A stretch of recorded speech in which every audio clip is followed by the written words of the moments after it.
There is a very specific moment when a dream stops being a plan and becomes real.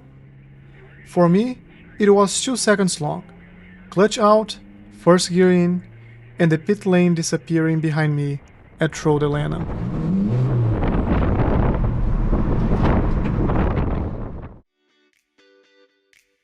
Friday afternoon, Road Atlanta. I pull in after lunch and the paddock already feels like a different planet. People are ranching, cars are half apart, someone's yelling about a part they swear was right there a second ago, and somehow, this is all normal. Like, calmly chaotic. And then there's me. I'm standing there holding my gear bag like a kid who snuck into the backstage area of a concert, trying to act normal, trying to look like I've done this before. Our team is called Half-Fast Racing.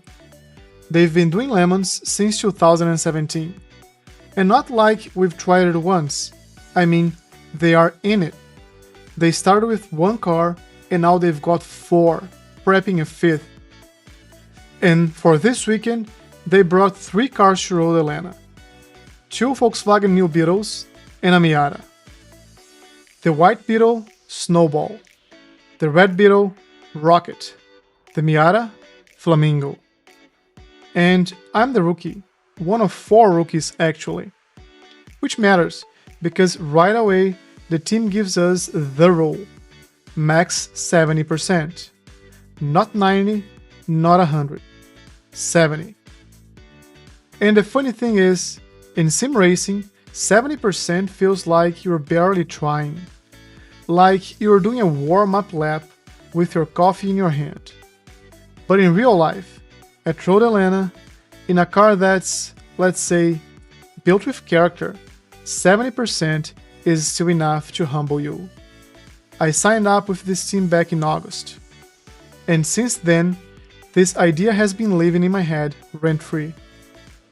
Because I've done sim racing thing, I spent hours learning braking points, feeling weight transfer through force feedback, figuring out what understeer feels like, what oversteer feels like, what I'm about to do something stupid feels like.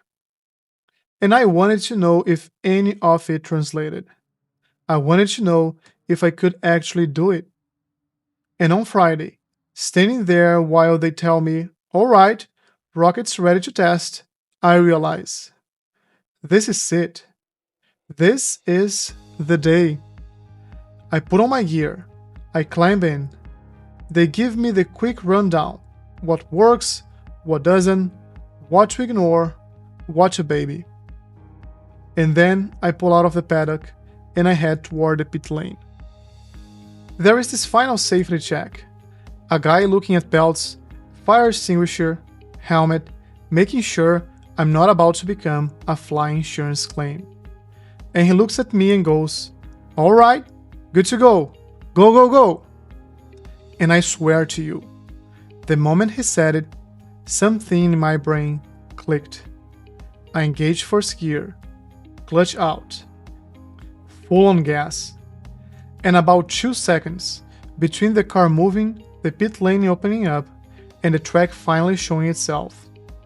That was the moment the dream came true. Not the signing up, not the planning, not a sim rig.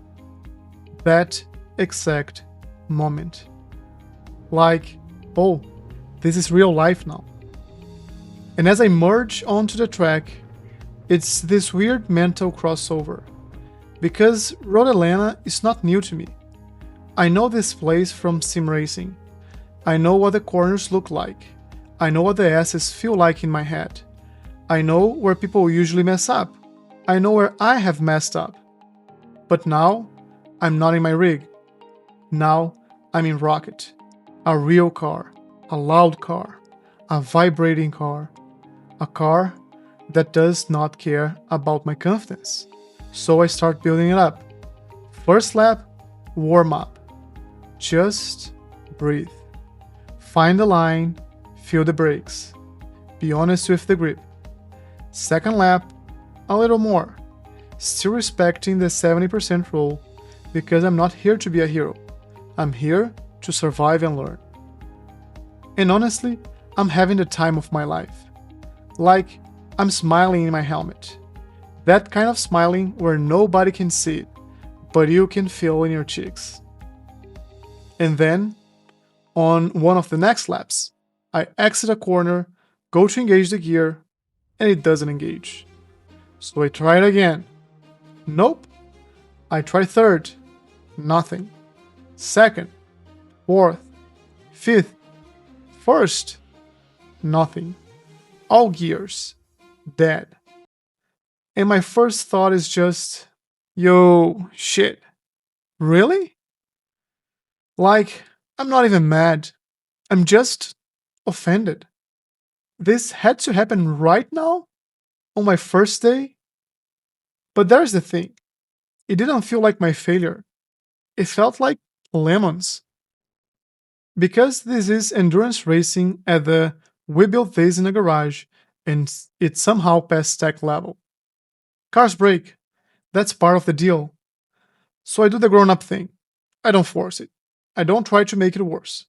I pull safely off track and I wait. Tow truck shows up and the tow guy says something I'll never forget. Have you ever been towed with a rope before? I go, no. He goes, all right, you hit the brakes, keep tension on the rope.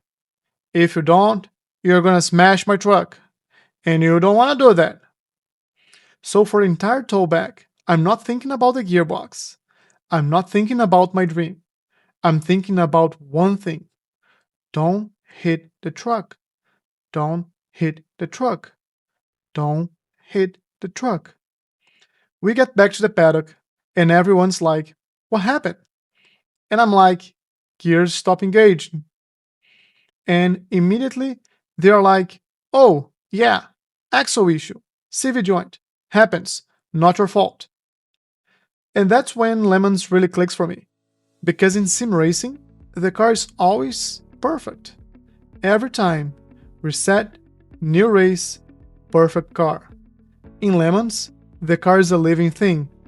A stubborn, tired, occasionally dramatic, living thing. So they tell me, whenever the next car comes in, you jump in. And that's how I ended up in Snowball, the white Beetle. And the second time, it's different. That first dream came true moment already happened. Now it's not, holy crap, this is real. Now it's, alright, learn the car. And Snowball feels different. Rocket had been crashed in a previous race and rebuilt, so it felt tighter, more composed, better brake balance. Snowball felt looser. The brakes, especially in Snowball, any hard braking wanted to upset the rear. Like the back of the car was just waiting for an excuse to start a new career as a spinning top. And again, this is where sim racing actually helped, because I'm listening. I'm feeling the car. I'm looking for that 70%. And after about 20 minutes, I catch myself thinking, I might be going over 70. Not because I'm trying to impress anyone, but because I'm comfortable on the track, and comfort is sneaky. Comfort makes you forget the stakes, so I bring it back. Because the other real-life lesson, you don't always take everything the car is willing to give you. Sometimes you bring it home because you're thinking about tomorrow. You're thinking about your teammates. You're thinking about not being the guy who turns the weekend into a repair marathon. And that's Friday. A dream realized, and immediately followed by a gearbox that said, not today. Which honestly is perfect. Because if you're going to tell the story of getting into real racing, you can't start with glory. You start with reality. And that sets up the rest of the weekend. Because Saturday is a race day where you earn your place, where you get a closing stint, where the sun goes down at Road Atlanta and suddenly you can't see a damn thing except the golden light and the silhouettes of cars doing questionable things. And Sunday? Sunday is when confidence quietly turns into consequences. But that's for the next part. For now, here's what I want you to understand. This wasn't just I raced lemons. This was the beginning of a journey. And if you ever had a dream that felt slightly ridiculous, if you ever been scared to commit to it, if you ever asked yourself, am I actually ready? Yeah, me too. And I'm about to find out.